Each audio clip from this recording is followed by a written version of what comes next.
Minute and a half to my good friend from the state of Texas, Mr. Crenshaw. Gentleman's recognized for a minute and a half. Thank you, Madam Speaker. I rise today in opposition to H.R. 1. And I've always found it interesting that elections are the one thing my colleagues on the other side don't want to strictly regulate. See, there's this mythology amongst Democrats that common sense rules in an election are synonymous with voter suppression. They make it sound like you have to go through an obstacle course to go vote. This isn't true. It's nonsense, and everybody knows it. Truth is that 4 out of 5 Americans support voter ID laws. And countless Americans have expressed concern because they receive mail-in ballots for other people addressed to their homes. They want this fixed, and they don't want the problem to get worse. But this bill makes elections less trustworthy, not more. And trust is everything.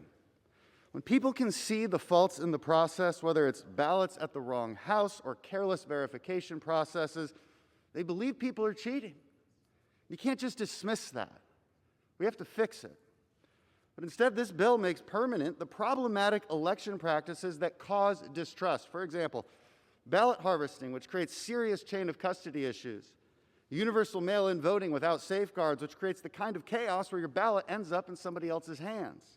Or forcing states to disregard their own voter ID laws and use sworn statements instead of an ID. The integrity of our elections must be self-evident, wherein the mere possibility of fraud is improbable because the process itself is airtight and secure. Many states do not meet this standard.